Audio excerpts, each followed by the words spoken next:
Hello and welcome to Weapons of Math Instruction. This is our fifth and final video in celebration of E-Day, which was last Monday.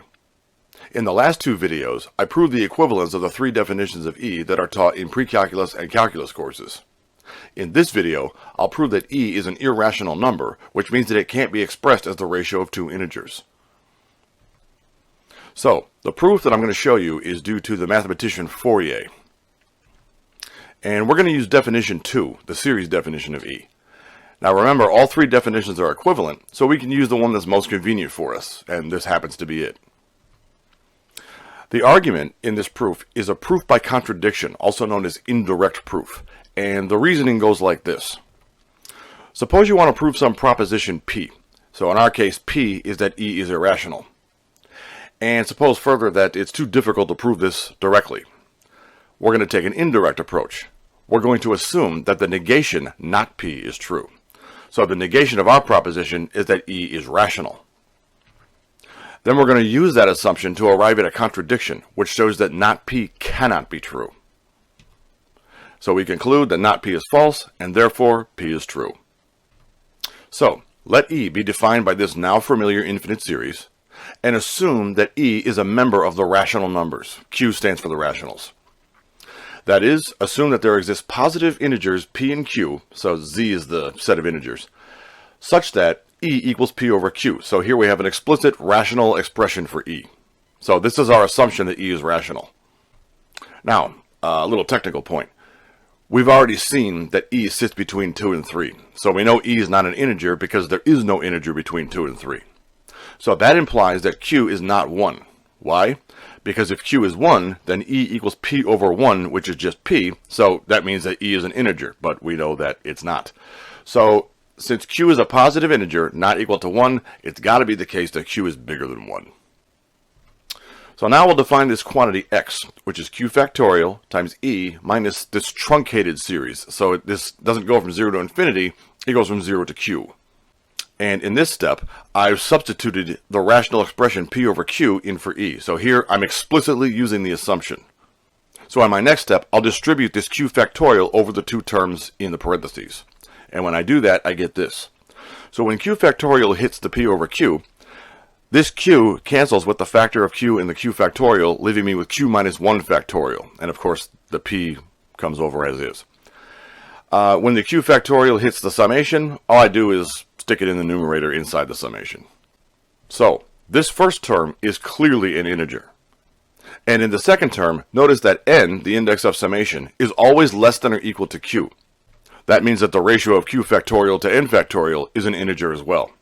So, since x is the difference of two integers, it is an integer itself. And this is a key step in the reasoning of the proof.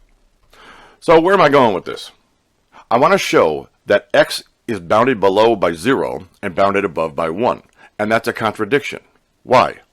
Because we just showed that under the assumption that E is a rational number, x must be an integer, right? But there is no integer between 0 and 1. Okay, so we haven't used the definition of E yet. Let's do that now. So I plugged in the definition of E right here. So I have this sum of 1 over n factorial from 0 to infinity. And I have this sum of 1 over n factorial from 0 to q. If I subtract the two sums, then I'm left with the terms that go from n equals q plus 1 to infinity. So I get this. And now we'll just go ahead and bring the q factorial inside the sum. And we're just about out of room here, so we're going to kick this over to the next slide. There we go. Okay, let's press on.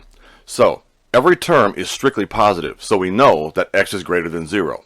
That right there gives us our lower bound of 0. Okay, now don't hate me for the next step, it's going to look ugly. What I've done here is I've rewritten n factorial in a sneaky but illuminating way. Q plus n minus q, that's just n. So this is n minus 1, and then we continue subtracting 1 from successive factors until we get down to q plus 1, and then all the factors after that just give us q factorial. So how does this help? Well, now I have q factorial in the top and the bottom, I can cancel them. So I do that here, and note, if we count these factors up, we see that there are n minus q of them. And the smallest of these factors is q plus 1. So all these guys are greater than or equal to q plus 1. So I can put a bound on this thing, like so. if I have 1 over n minus q factors of q plus 1, that thing is going to be greater than or equal to this guy.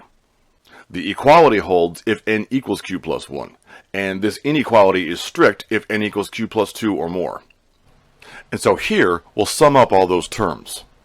And since n goes from q plus 1 to infinity, this inequality is strict. Now this guy right here is a geometric series, but it starts at a funny place. We're accustomed to seeing geometric series start at 0, not q plus 1. So we'll do a little change of variable in the index. I'm going to let k equal n minus q. And so I can express this same series as this, the sum from 1 to infinity of 1 over q plus 1 to the k.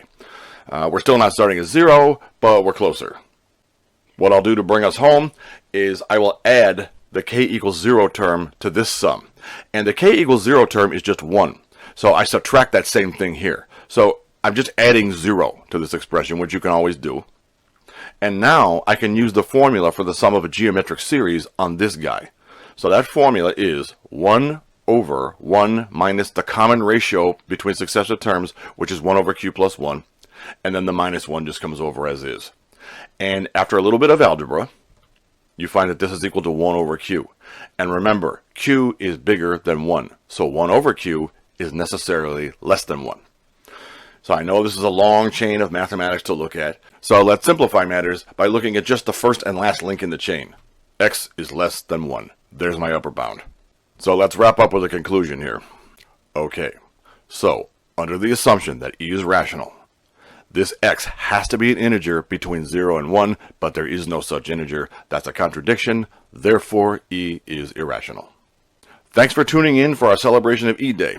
I'll get back at you in exactly 1 month for Pi Day. I know you can't wait. Hey everybody, if you enjoyed this video and want to see more like it, then please do follow me on my socials. You know you want to.